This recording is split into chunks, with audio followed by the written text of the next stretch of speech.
What if I tell you that there are 5 laws that are intertwined with almost every aspect of our daily lives, be it in professional space or personal space, and most of the time we navigate through them without even realizing them, but understanding and acknowledging them can help us gain control over almost all aspects of our daily lives, and especially the dilemmas associated with them. Sounds interesting? Let's go.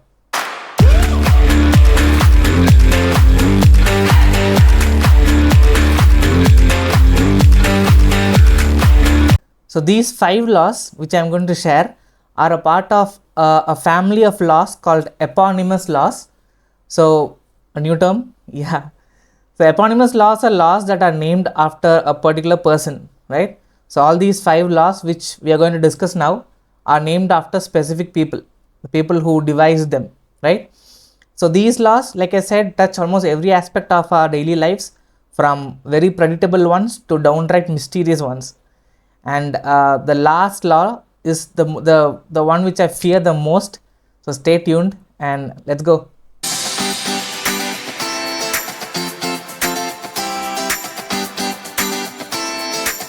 The first law is called Kidlin's law.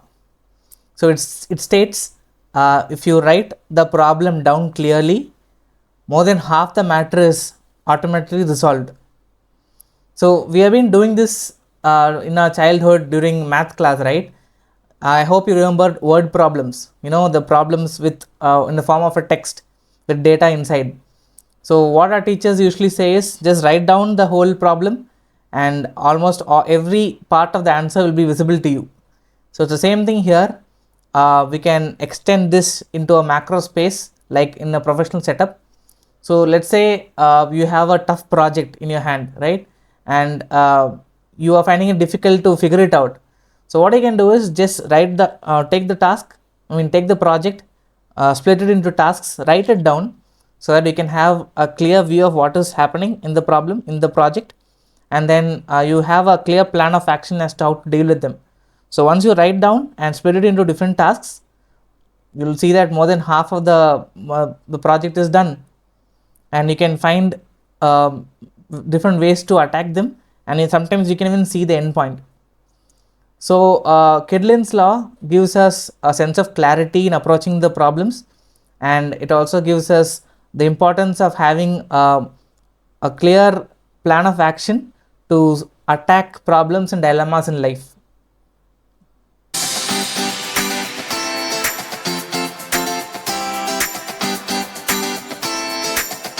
The next one is an interesting one, and it's called Gilbert's law. And this law states that the biggest problem with a job is that no one tells you what to do. The joys of ambiguity of a workplace, right? Have you been in a position where you are in a new job or in an internship and it felt like you are traveling through a maze without a map? You're not alone. I'll tell you a small example of my friend Nitya. So she joined a role which is her favorite dream role, but it was a startup, right? And she had absolutely no idea how to move forward. There was no rule book, or a role book for that position. So she was drowning in a state of uncertainty.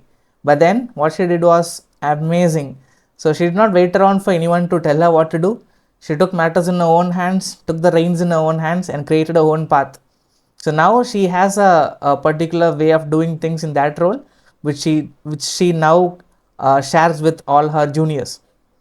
So Gilbert's law tells us to not wait for anyone to tell you things, not drown yourself in uncertainty, and create your own path when you're facing a dilemma, especially in a workplace.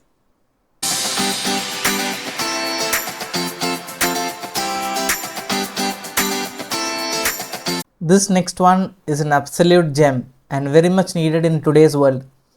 It's called Wilson's law, and the law states that if you prioritize knowledge and talent, money will always come. Very true for the current scenario, right? The current condition of the world. So people are obsessed with money, dollars, rupees, and they're chasing it, running behind it at whatever cost. But then the actual true wealth is not just notes, no money. It is honing our own craft, understanding our talents, right? Recognizing our skills. So this is what this law states, and there are two beautiful examples I have. First one is of course Elon Musk. So Musk was not well off in his earlier stages. So he did not have money. He had a lot of financial setbacks when he started out. But then he focused on prioritizing his knowledge base, talents, and honing his craft. Cut and fast forward. Fast forward now. Look at what he is. He is a multi-billionaire owning groundbreaking companies, and he is still going forward. And also the second example, since I am into YouTube, I should state Mr. Beast.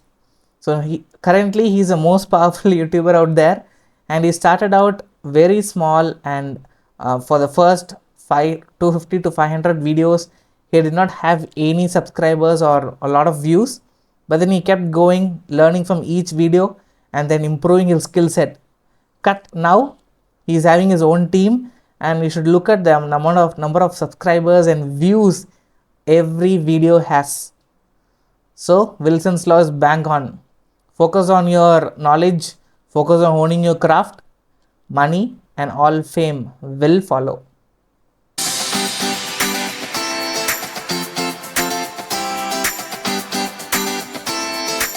Are you someone who makes decisions quickly on a whim? If you are, then this law is particularly for you.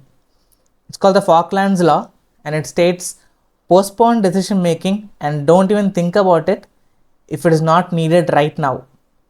Does it sound like procrastination? It is, but it is in a different way. This is positive procrastination. It is good for us. And some people even call it the art of decisive non-decision making. Beauty of playing with words, right? So this law tells us the importance of making decisions properly and sticking to the consequences of those. So it advocates us not to make any decisions until and unless we have all the data surrounding it. Only then we can make an informed decision, and informed decisions last longer and gives us more better results, right? So for example, let's say you're thinking of buying a house. So until and unless we have all the data surrounding it, like how is the land, how is the water, so what is the manual labor, how much does it cost, how much is the materials cost, and all those things. If you don't have those data in hand, and if you rush into building the house, you might face a plethora of issues, and these issues might take a long time to resolve, and it will affect your mental capacity, right? So this is what Falklands law asks us to do. It asks us to pause, analyze the situation, collect enough data, and only if you have all those, take the decision and finish it off. Else, postpone it.